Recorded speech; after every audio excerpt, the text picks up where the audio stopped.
चलिए आइए सभी लोग कनेक्ट हो जाइए। Good morning all of you. Good morning all of you. एकदम आइए सभी लोग कनेक्ट होइए।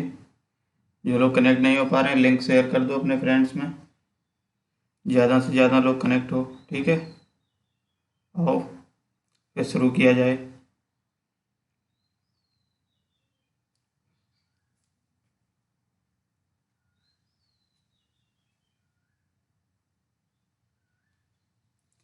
आइए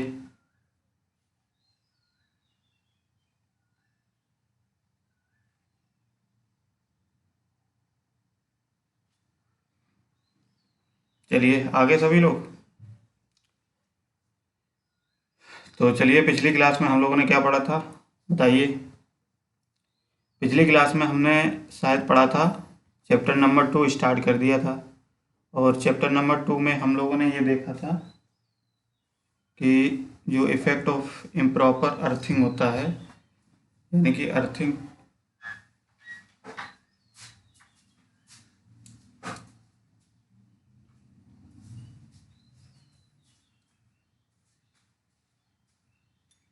इफेक्ट ऑफ इम्प्रॉपर अर्थिंग। ठीक है, तो इसमें क्या हम लोग देख रहे थे, हमने देखा था अगर अर्थिंग को अगर अच्छे तरीके से नहीं करते हैं, अगर प्रभावी ढंग से नहीं करते हैं तो उसमें क्या क्या दिक्कतें आती हैं।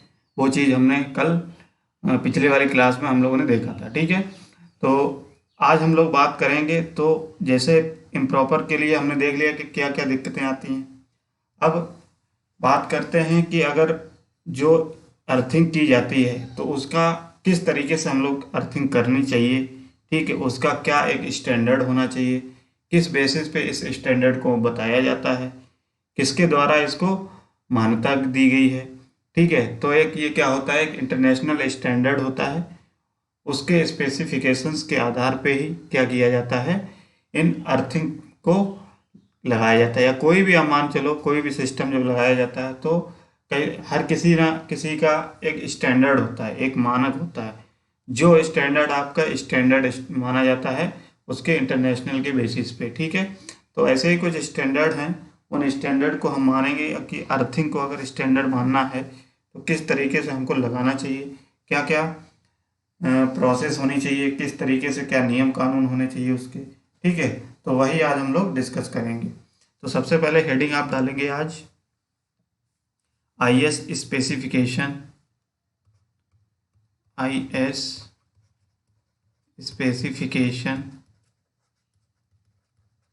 Specification regarding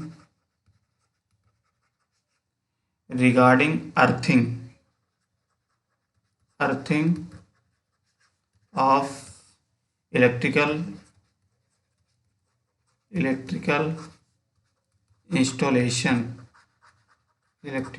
installation. ठीक है, इसको हेडिंग डालेंगे, यानी कि इंटरनेशनल स्टैंडर्ड जो होते हैं अर्थिंग के लिए, तो वो क्या क्या होते हैं उनके बारे में हम लोग लिखेंगे पॉइंट वाइज। तो सभी लोग हेडिंग डाल लिए, बताइए। ठीक है,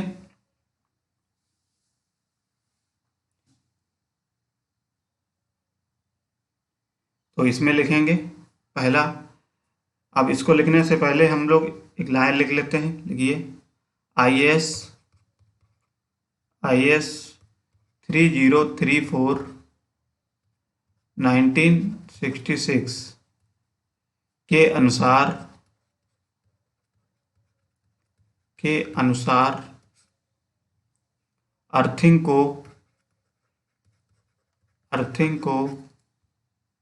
निम्नलिखित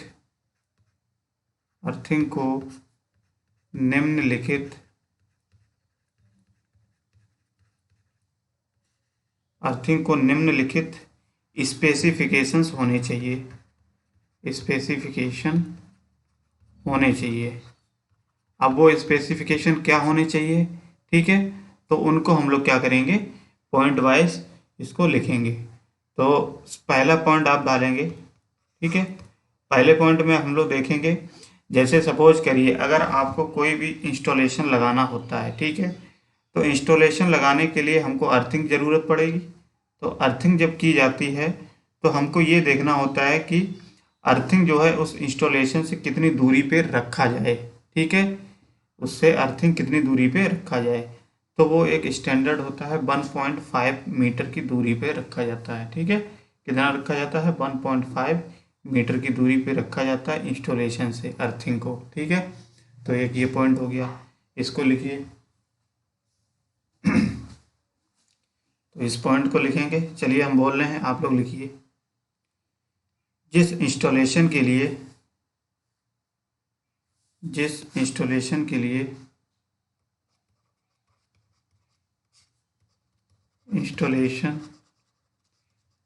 लिए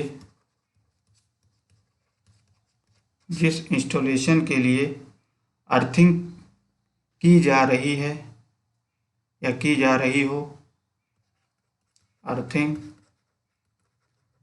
की जा रही हो, लिखिए।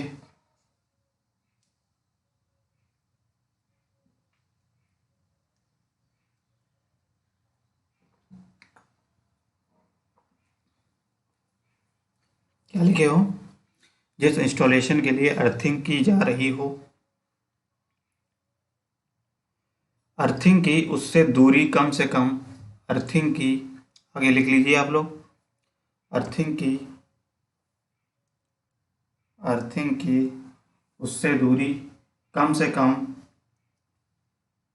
1.5 मीटर दूरी रखी जानी चाहिए। 1.5 मीटर की दूरी रखी जानी चाहिए। 1.5 मीटर की दूरी रखी जानी चाहिए, ठीक है। हो गया, सभी लोगों ने लिख लिया। दूसरा पॉइंट डालेंगे। तो ये स्टैंडर्ड होता है, जब भी कोई इंस्टॉलेशन के में जब अर्थिंग की जाती है तो अर्थिंग हमेशा, कोई भी बिल्डिंग हो गई या कोई इंस्टॉलेशन हो गया तो उससे लगभग 1.5 मीटर की दूरी पे उसको अर्थिंग को लगाया जाता है, ठीक है। ये एक स्टैंडर्ड होता है अर्थिंग लगाने का, ठीक है। दूसरा लिखिए, इलेक्ट्रिकल इक्विपमेंट को, दूसरा लिखिए, इलेक्ट्रिकल इक्विपमेंट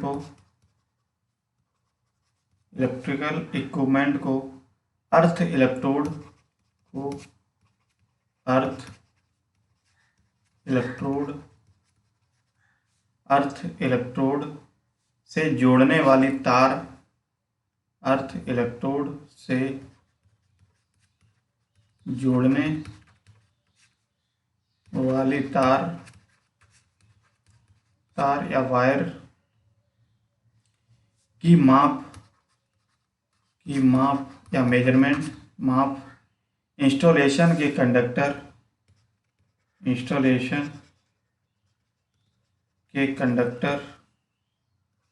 की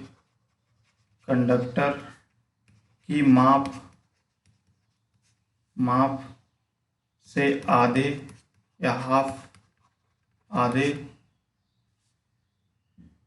से कम नहीं रखा जाना चाहिए,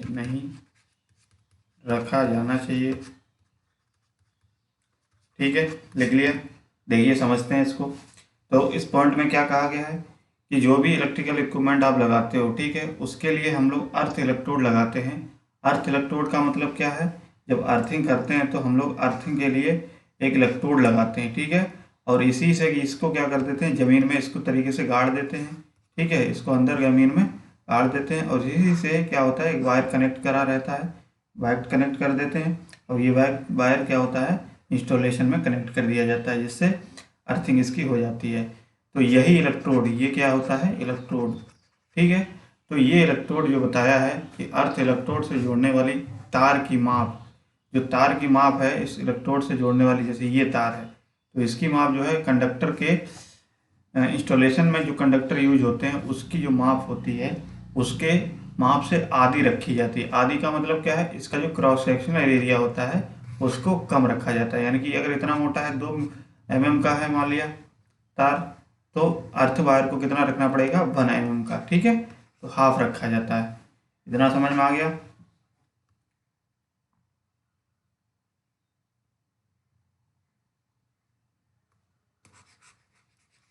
तो इस पॉइंट को लिख लिए सभी लोग।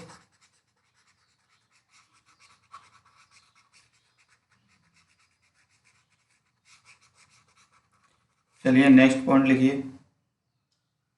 नेक्स्ट पॉइंट है अर्थ इलेक्ट्रोड व अर्थ वायर एक ही मटेरियल के होने चाहिए। तीसरा पॉइंट लिखिए। तीसरा पॉइंट है अर्थ इलेक्ट्रोड तथा अर्थ वायर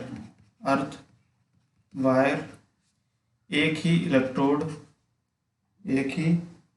अर्थ इलेक्ट्रोड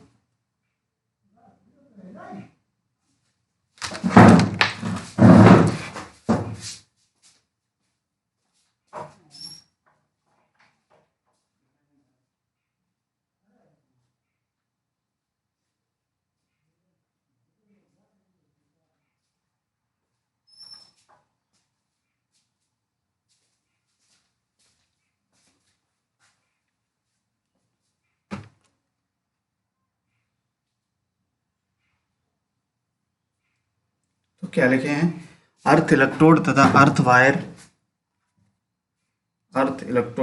अर्थ वायर एक ही मटेरियल के होने चाहिए। अर्थ इलेक्ट्रोड तथा अर्थ वायर एक ही मटेरियल के होने चाहिए। यानी कि इस पॉइंट का कहने का मतलब क्या है, जैसे आप जो इलेक्ट्रोड लगाते हो, ठीक है, एक रॉड टाइप की इलेक्ट्रोड ज़मीन के अंदर लगाई जाती है, तो वो इलेक्ट्रोड जो होता है जिस मेटल का बना होगा, जैसे सपोज करिए कंडक्टर आपका कॉपर का हो या एल्युमिनियम का लगा हो, तो जिसका आपका अर्थ इलेक्ट्रोड होगा वही मटेरियल, उसी मटेरियल का आपका अर्थ वायर भी होना चाहिए। ठीक है, वही क्या होना चाहिए, अर्थ वायर भी होना चाहिए। तो ये पॉइंट हो गया, लिख लिया सभी लोगों ने, बताइए।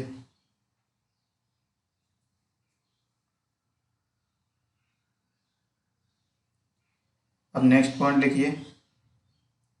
नेक्स्ट पॉइंट क्या है, अर्थ वायर को मैकेनिकल डैमेज से बचाने के लिए, लिखिए आप लोग, अर्थ वायर को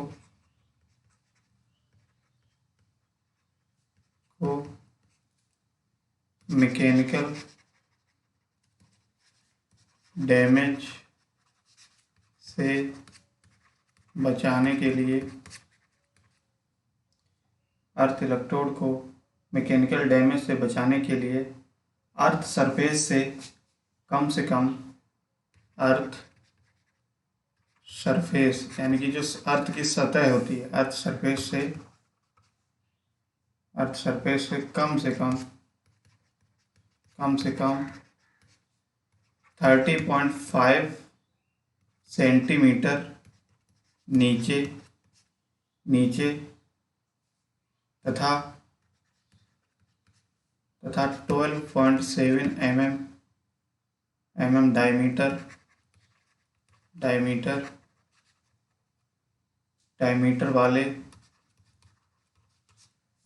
वाले जीआई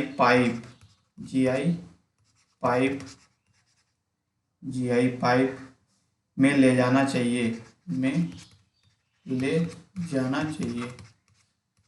ठीक है, यानी कि क्या कहने का मतलब है, यानी कि जो अर्थ वायर है, ठीक है, अब अर्थ वायर को क्या होता है, अगर मैकेनिकल डैमेज से बचाना है, मैकेनिकल डैमेज का मतलब टूटने से फूटने से अगर उसको बचाना है, तो उसके लिए क्या करना पड़ता है कि अर्थ सरफेस जो होती है, अर्थ के सतह जो होती है, उसमें क्या होता है, एक जीआई पाइप लेके जाते हैं, और जीआई पाइप में ही क्या होता है, अर्थ वायर अंदर रहता है।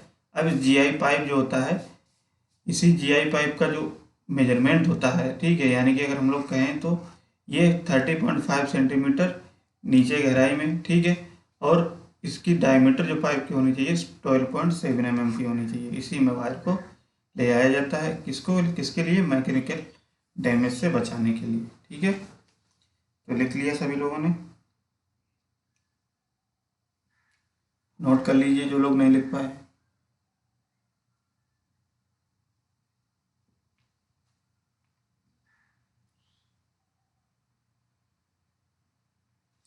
चलिए नेक्स्ट पॉइंट लिखिए।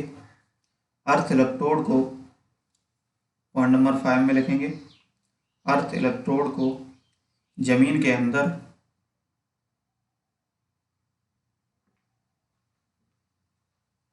अर्थ इलेक्ट्रोड को जमीन के अंदर इस प्रकार रखा जाना चाहिए।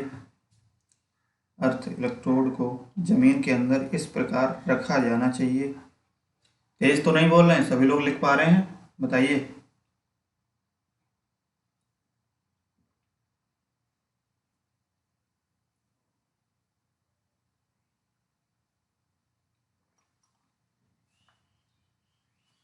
तो सभी लोग लिख पा रहे हैं? चलिए लिखिए। अर्थ इलेक्ट्रोड को जमीन के अंदर इस प्रकार रखा जाना चाहिए कि वह अर्थ के विभिन्न सतहों से के संपर्क में रहे। नहीं समझ में आया? चलिए लिख देते हैं। 5वां पॉइंट हमने बताया कि जो अर्थ वायर होता है, अर्थ इलेक्ट्रोड जो होता है, अर्थ इलेक्ट्रोड जमीन के अंदर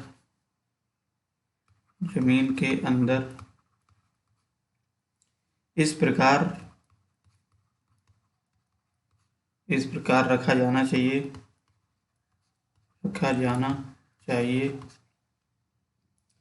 कि अर्थ के विभिन्न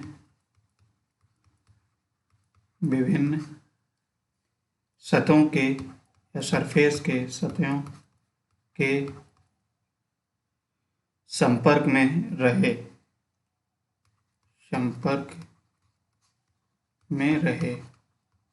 ठीक है। अब इसका कहने का मतलब क्या है? जैसे सपोज करिए आप, जमीन के अंदर क्या होता है या अर्थ के अंदर क्या होती है, बहुत सारी जमीन की लेयर्स होती हैं। ठीक है। अब उन्हीं लेयर्स में देखा जाता है कि अलग अलग जगह पे अलग अलग रेजिस्टिविटी होती है। ठीक है। अलग अलग उसका मिनरल्स भी अंदर होते हैं, तो उसी बेसिस पे क्या होता है, उसका रेजिस्टिविटी अलग अलग होती है। तो इसीलिए उन्होंने ये कहा है कि अर्थ इलेक्ट्रोड जमीन के अंदर इस प्रकार रखा जाना चाहिए कि अर्थ के विभिन्न सतह पर, यानी कि अर्थ में आपने गड्ढा खोदा, मान लिया ट्रेंच खोदा, ठीक है, तो इसमें क्या होगा, ये अर्थ है मान लिया, तो अर्थ के जगह जगह पे अलग अलग सरफेस होगी, कुछ ना कुछ, हर जगह एक जैसा तो नहीं होगा। ठीक है। तो उसमें क्या होता है, ऐसे ही होना चाहिए, इस प्रकार करें कि अर्थ बिना सतह पर संपर्क रहे। तो इसी ट्रेंच में या खाई में ही इसको इलेक्ट्रोड को लगाया जाए। ठीक है। तो ये अलग अलग सतह के संपर्क में रहे, इसका मतलब ये होता है कहने का। ठीक है।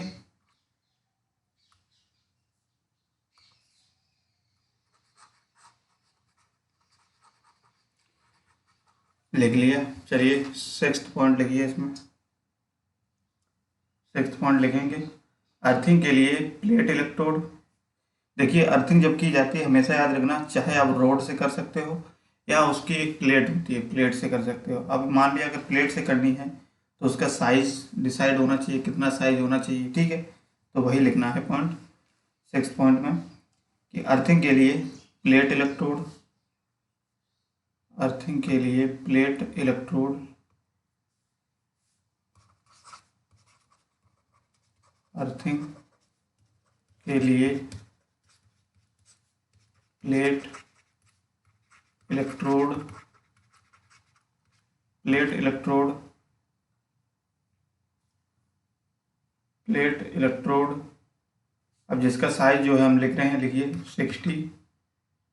60 centimetre into 60 centimetre into 63 mm। ठीक है। mm GI पाइप, सेंटीमीटर होगा, GI पाइप या 60 इंटू 60 इंटू 3.16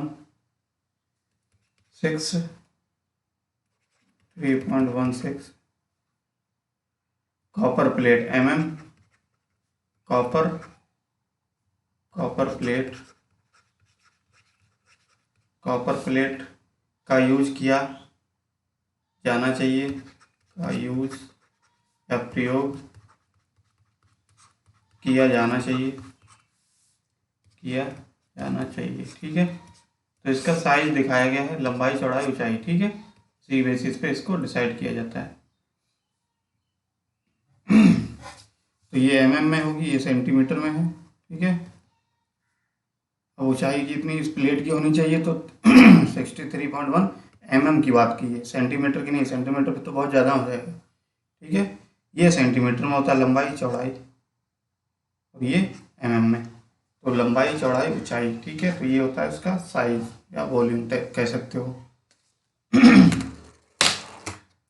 इतना हो गया। नेक्स्ट पॉइंट लिखिए, 7th पॉइंट है, पाइप अर्थिंग के लिए। आप लोग लिखिए, हम बोल रहे हैं। ठीक है, क्या हुआ भाई, चले क्यों जाते हो बीच से? सभी लोग कनेक्ट रहो। पाइप अर्थिंग के लिए, आगे लिखिए, पाइप अर्थिंग के लिए एक ही धातु का बना होना चाहिए। पाइप अर्थिंग के लिए एक ही धातु का बना होना चाहिए।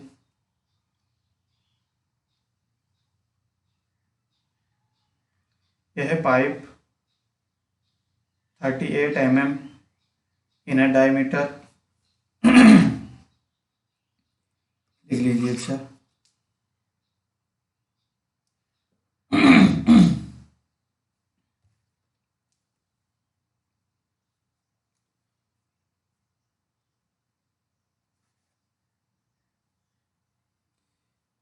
लिखिए, पाइप अर्थिंग के लिए एक ही धातु का बना होना चाहिए।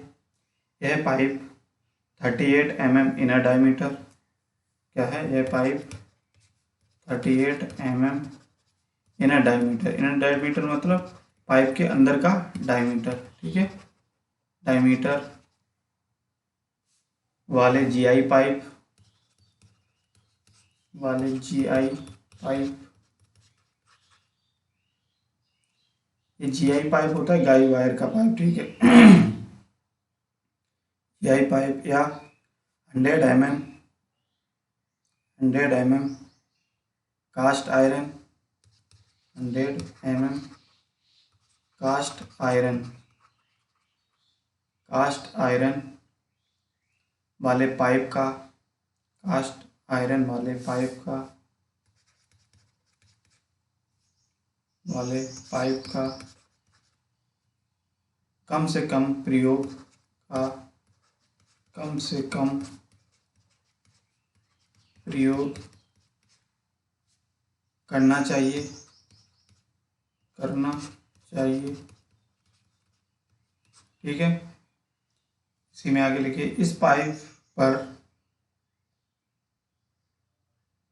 इस पाइप पर राइट एंगल, राइट एंगल, इस पाइप पर राइट एंगल तरीके से लगाना चाहिए, राइट एंगल या समकोण पर लगाना चाहिए।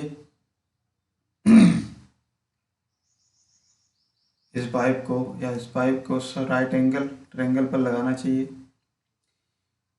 इसकी लंबाई 2.5 मीटर से कम नहीं होनी चाहिए।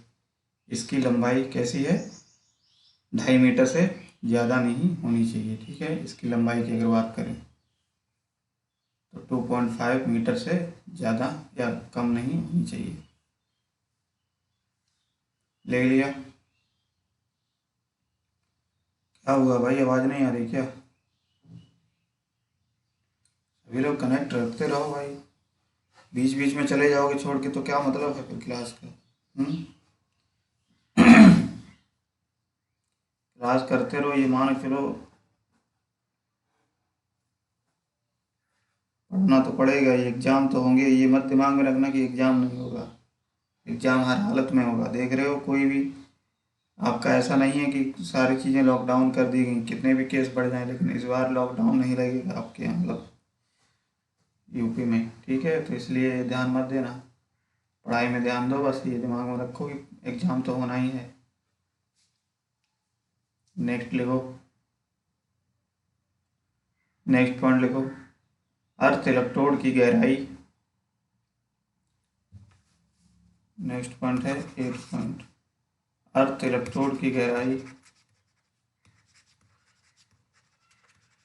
इलेक्ट्रोड की गहराई,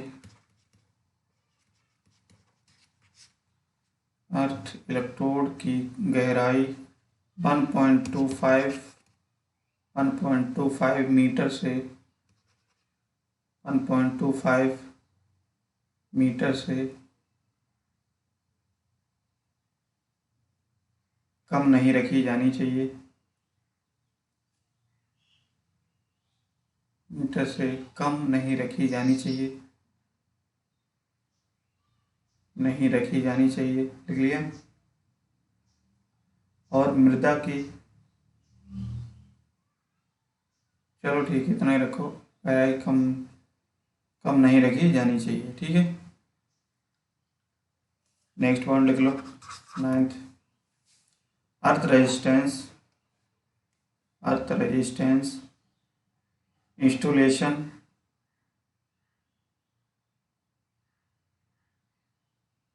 अर्थ रेजिस्टेंस यानी कि जो अर्थ का रेजिस्टेंस है वो इंस्टॉलेशन के हिसाब से बदलता रहता है, ठीक है।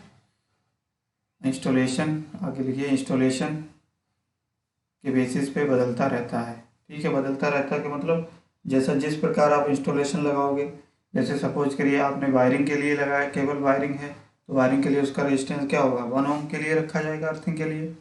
ऐसे अगर पावर प्लांट बना रहे हो तो पावर प्लांट के लिए उसके लिए रेजिस्टेंस, अर्थ वायर का जो रेजिस्टेंस होगा अर्थिंग के लिए, उसका रेजिस्टेंस कितना होगा, 0.5 से 1 ओम के बीच में रखा जाता है।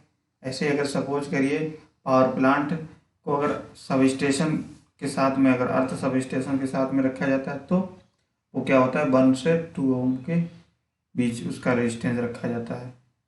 और इलेक्ट्रिकल इंस्टॉलेशन जब कोई करते हैं तो उसका 2.5 से लेकर 5 ओम तक के बीच में रेजिस्टेंस, अर्थिंग रेजिस्टेंस होता है, ठीक है। तो कहने का मतलब है अर्थ रेजिस्टेंस जो होता है वो फिलहाल इंस्टॉलेशन के बेसिस पे डिसाइड किया जाता है कि कौन सा टाइप का आपको इंस्टॉलेशन लगाना है, ठीक है। तो वही पॉइंट है आपका 9th, उसमें आपको लिखिए कि earth resistance, earth resistance installation, installation के बेसिस पे इंस्टॉलेशन के बेसिस पे बदलता रहता है, बदलता रहता है, ठीक है। अब जैसे सपोज करिए एग्जांपल में लिख लीजिए, जैसे फॉर वायरिंग के लिए, अगर वायरिंग के लिए आपने किया, वायरिंग इंस्टॉलेशन है आपका, वायरिंग के लिए अर्थ रेजिस्टेंस कितना होगा, earth resistance, wiring earth resistance कितना होता है, लिख लीजिए 1 ओम, ठीक है, कितना, 1 ओम। ऐसे ही अगर हम लोग बात करें दूसरी पावर प्लांट के लिए, फॉर पावर प्लांट, ठीक है, तो पावर प्लांट के लिए क्या होगा, पावर प्लांट के लिए एक स्टैंडर्ड होता है 0.5, ये क्या होता है 0.5 से लेकर 1 ओम तक उसका अर्थ रेजिस्टेंस रहता है, ठीक है। ऐसे ही थर्ड पॉइंट की अगर बात करें तो क्या हो जाएगा, for power plant, power plant earth, earth ऐसे ही लिख लीजिए, सब स्टेशन की बात करिए, चलिए for sub station, sub station, sub station plant, या ऐसे लिए सब स्टेशन प्लांट के लिए क्या होगा, इसका रेजिस्टेंस रखा जाता है 1 से 2 ओम के बीच में, ठीक है।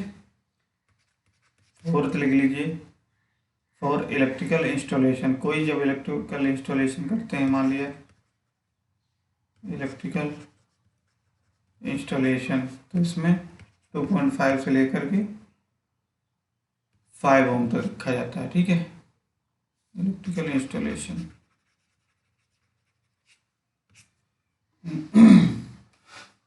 इसको नोट कर लीजिए आप लोग, ठीक है, नोट करिए।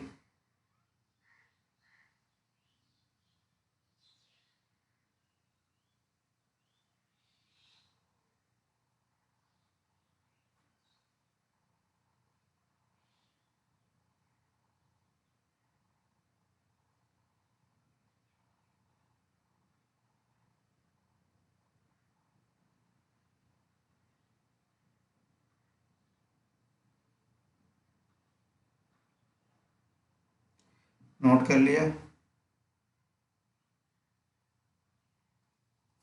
चलिए लिखिए, ये हो गया। अब नेक्स्ट हेडिंग डालेंगे।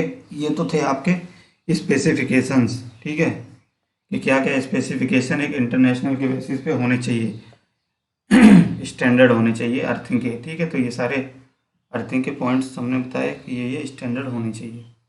अब बात करते हैं कि अर्थिंग का एडवांटेज क्या है, क्या इसका लाभ होता है अगर अर्थिंग करते हैं, अगर अर्थिंग नहीं करते हैं तो क्या दिक्कत आती है, और अर्थिंग का एडवांटेज क्या है। तो हेडिंग डालेंगे advantage of earthing.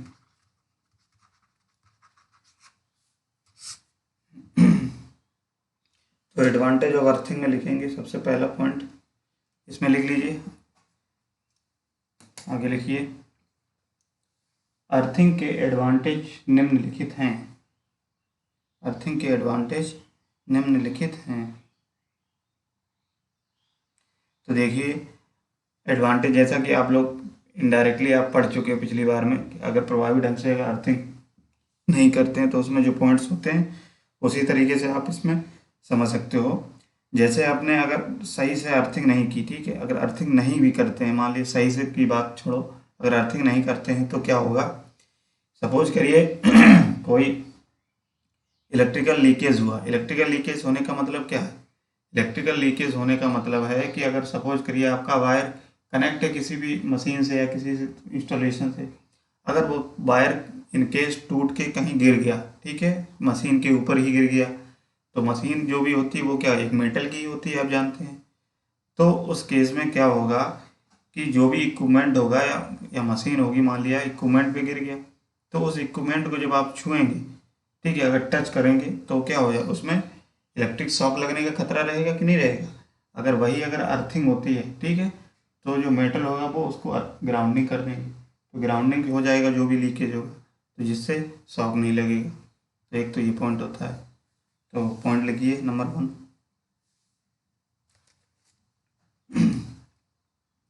Point number 1 में है प्रभावी ढंग से,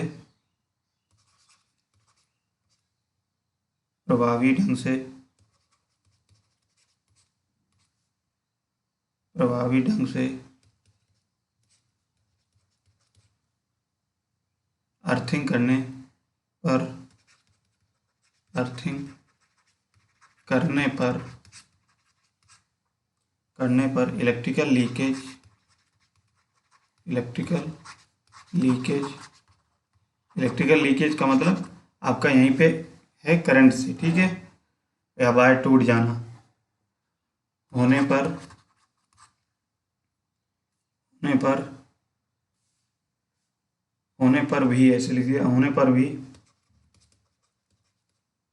इक्विपमेंट को, इक्विपमेंट को छूने पर या टच करने पर, आप लोग लिख लीजिए, ठीक है, हम बोल रहे हैं, इक्विपमेंट को छूने पर इलेक्ट्रिक शॉक नहीं लगेगा, इलेक्ट्रिक शॉक नहीं लगेगा, ठीक है।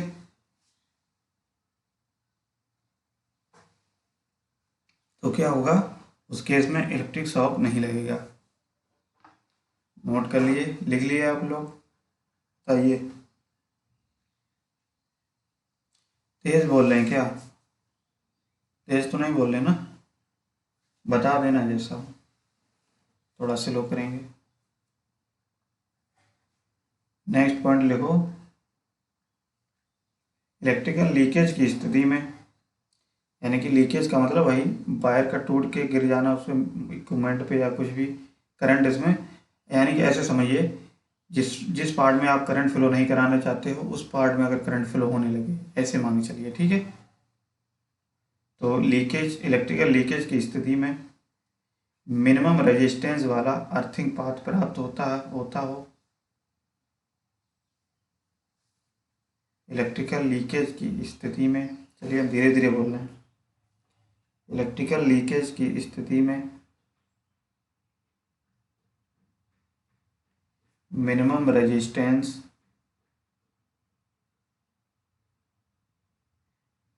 मिनिमम रेजिस्टेंस वाला अर्थिंग पाथ प्राप्त होता है,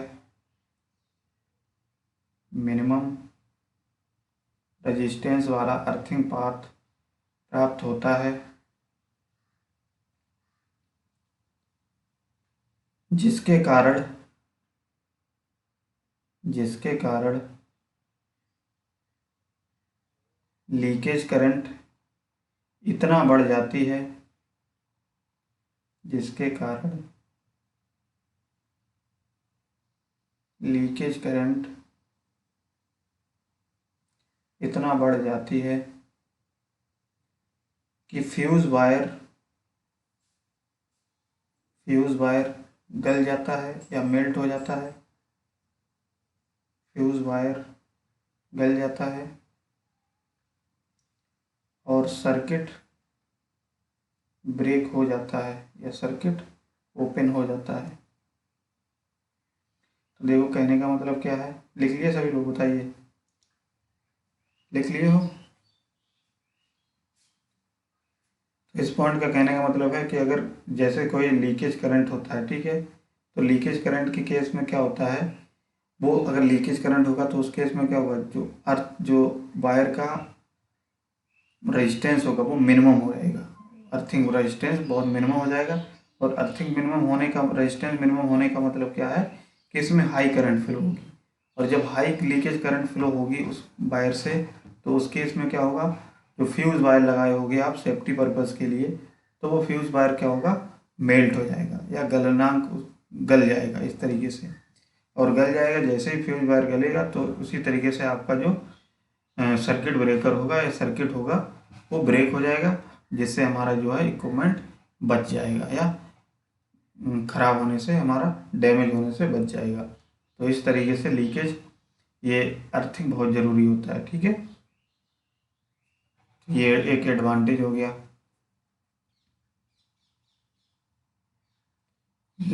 लिख लिए हो सभी लोग, बताइए।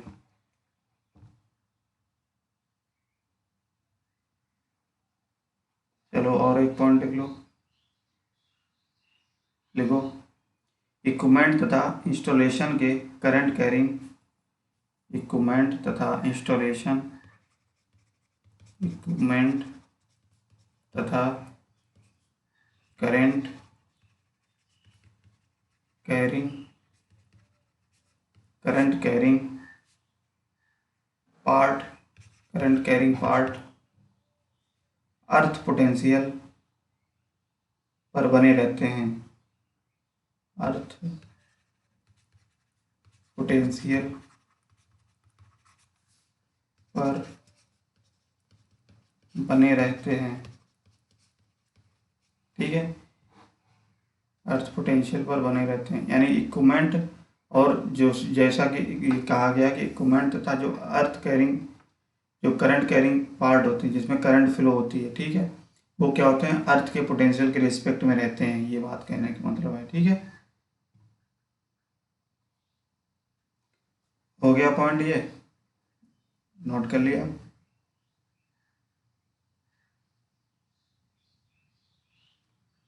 नेक्स्ट पॉइंट लिखो,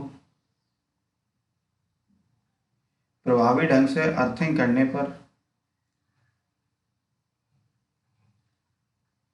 प्रभावी ढंग से अर्थिंग करने पर रक्षण प्रणाली या प्रणालियाँ, जो सेफ्टी प्रणालियाँ होती हैं, सही ढंग से कार्य करती हैं, ठीक है। इक्विपमेंट तथा इंस्टॉलेशन के, ये तो हो गया। पांचवा क्या है, प्रभावी ढंग से अर्थिंग करने पर रक्षण प्रणालियाँ सही ढंग से कार्य करती हैं, सही ढंग से कार्य करती हैं, ठीक है। नेक्स्ट पॉइंट लिखिए, प्रभावी ढंग से अर्थिंग करने से, प्रभावी ढंग से अर्थिंग करने से यदि न्यूट्रल वायर कहीं से टूट जाने पर भी, प्रभावी ढंग से अर्थिंग करने से यदि न्यूट्रल वायर कहीं से टूट जाने पर भी वह अर्थ पोटेंशियल बना रहता है, वह अर्थ पोटेंशियल बना रहता है, ठीक है। हो गया।